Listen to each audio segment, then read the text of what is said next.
Yes నాకు ఈసారి ఎగ్జామ్స్లో మంచి మార్క్స్ వస్తే మా నాన్న నాకు కొత్త ఫోన్ కొనిస్తా అన్నాడు. నాకు మంచి మార్క్స్ వచ్చినాయి. వెంటనే మా నాన్న దగ్గర వెళ్ళి నాకు మంచి మార్క్స్ వచ్చాయని చెప్పి నాకు కొత్త ఫోన్ కొనేమన్నా. ఏ నాన్న నాన్న నాన్న నాకు ఎగ్జామ్స్లో 98% మార్క్స్ వచ్చాయి నాన్న. నాన్న నాకు మంచి మార్క్స్ వస్తే ఫోన్ కొనిస్తాను కదా నాన్న. దానా వెంటనే మనం వెళ్ళి కొత్త ఫోన్ కొనిద్దాం. దానా ఏంటి నాన్న నువ్వు ఎప్పుడు కూడా నేను ఏదైనా కొనేమంటే నా దగ్గర డబ్బులు లేవు అంటావు. అసలు మాట తప్పేటప్పుడు నువ్వు అసలు నాకు మాట ఎందుకు ఇవ్వాలి నాన్న? ఏ పో నాన్న, నువ్వు వద్దు, నీ ఫోన్ వద్దు. నేను అసలు ఇంటికెళ్ళి వెళ్ళిపోతా. నాకు ఫోన్ కొనిచ్చేంత వరకు నేను నీ ముఖమే చూడాను. పో నాన్న, ఏ పో నాన్న, ఇంట్లోకి వెళ్ళిపోతా బా.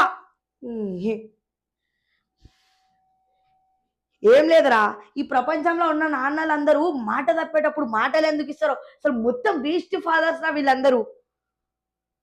నాకు కొత్త ఫోన్ కొనిస్తాను, మంచి మార్క్స్ వస్తాయి. కానీ నాకు ఇప్పుడు ఫోనే కొని అంటాడు, నా దగ్గర డబ్బులు లేవంటాడు. ఏంట్రా ఇంకోసారి చెప్పు. మా నాన్న నా కోసం కొత్త ఫోన్ పంపించిండా? అరే ఆగండి, మీరు ఇక్కడ ఆగండి. మా నాన్నకి వెళ్ళి నేను థ్యాంక్ యూ చెప్పేస్తా. నాన్న ఎక్కడున్నావు నాన్న థ్యాంక్ యూ నాన్న, నాకు ఫోన్ కొని ఇచ్చింది థ్యాంక్ యూ నాన్న. నాన్న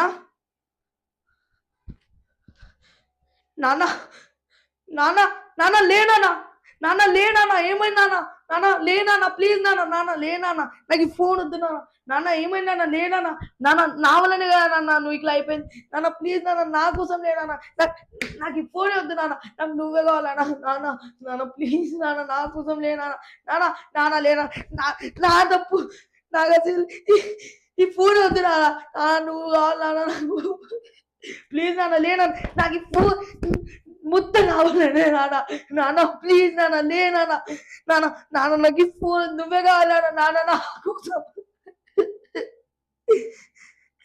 నాన్న.